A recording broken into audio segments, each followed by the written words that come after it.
Hi, I'm Steve Fiesta, author and the publisher at Blue Book Publications. We're in the conference room at Blue Book Publications today, and you are looking at what appears to be a very cheap plastic injection mold casing for a guitar, which of course it is.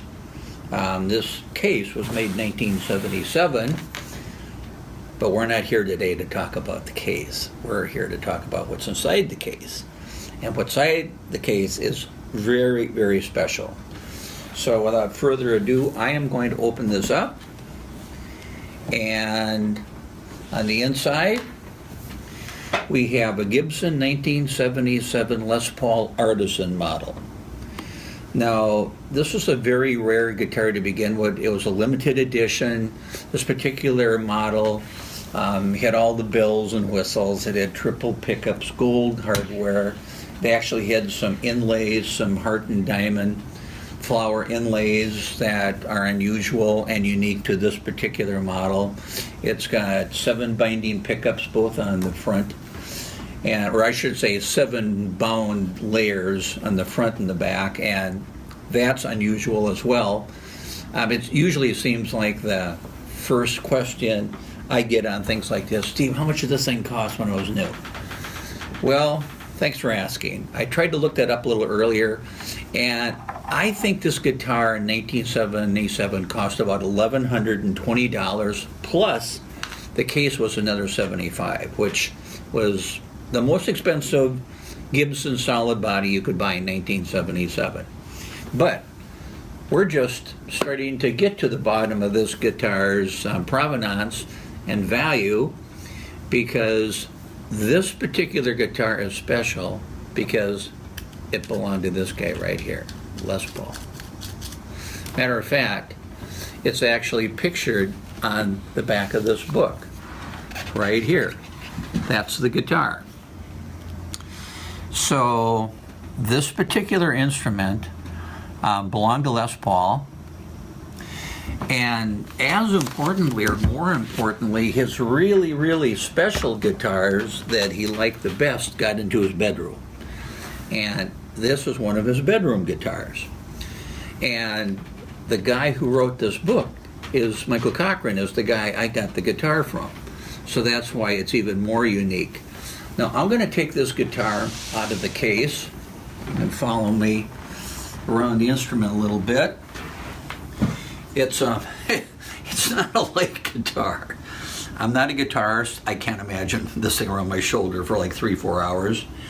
But hallmarks on the guitar: typical Gibson headstock, 7-layer binding, artisan model on the bell, the special headstock inlays, the flower and diamond neck inlays. That's ebony, by the way, the fingerboard. This top on the guitar is actually a 3-piece maple top. You can see a seam here. You can see a seam there. And it was stained maple. Most of these instruments, and there weren't many, had this configuration. They had a maple stained or a walnut stained maple top. This particular guitar had 3 pickups. The center pickup was actually a super humbucker, which was unique to this particular model. And if you look at the back of the instrument, here's where it gets serious. This is one chunk of mahogany. It's not really routed out too much, and it's heavy. We're going to find out how heavy in a little bit. The neck on the instrument is a 3-piece. You might be able to see it. It's a 3-piece maple neck. And again, you can see the volute on top here. And what's of course really cool is Les Paul signed this guitar. That doesn't hurt anything. And since this guitar came from the Les Paul estate, that's probably the inventory number that the estate assigned to this particular instrument. Michael Cochran had a choice between 2 or 3 instruments, and he chose this instrument because it was the only artisan that Les Paul owned. And I think when we turned it around this last time you saw it, the car is brand new. There's no wear. It's not mint, it's new. if you want to try to find something wrong with it, I think if you look right here, you can see the top of the tailpiece here. The screws on top are frosted. And you wonder, well, you know, what caused that? Well, now look on the other side of the case, and when this guitar was in the case, this of course would come down and hit here. And I think what happened is that the chemicals in whatever this type of semi-plush fabric was reacted with the gold plating, and that actually resulted in some oxidation. So that's the only real item you can criticize on this guitar. Actually, I'm kind of glad it has it. At least it's got a little wear someplace. And going back to what I said earlier, how heavy is this guitar? Well, here's how heavy it is.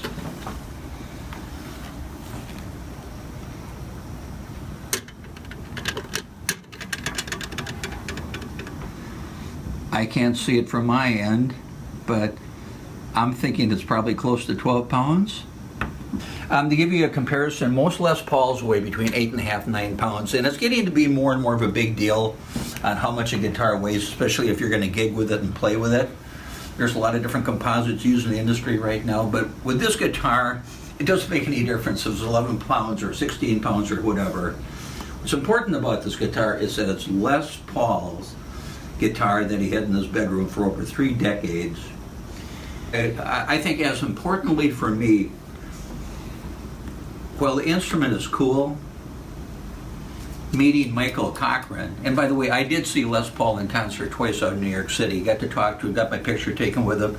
He was quite an entertainer, but Michael Cochran, the guy who wrote the book, is a very, very nice guy, and I really believe he's the only guy that could have got the job done. And along with his brother Russell, who published the book, even today, I think this book was published in 2009, you couldn't, I don't know how you'd publish a better book, I really don't. These guys nailed it. So it was really a pleasure meeting Michael down in Springfield, Missouri, and getting a chance to hook up with the owner of this really historically significant Les Paul. And that's the end of my presentation today. Thank you.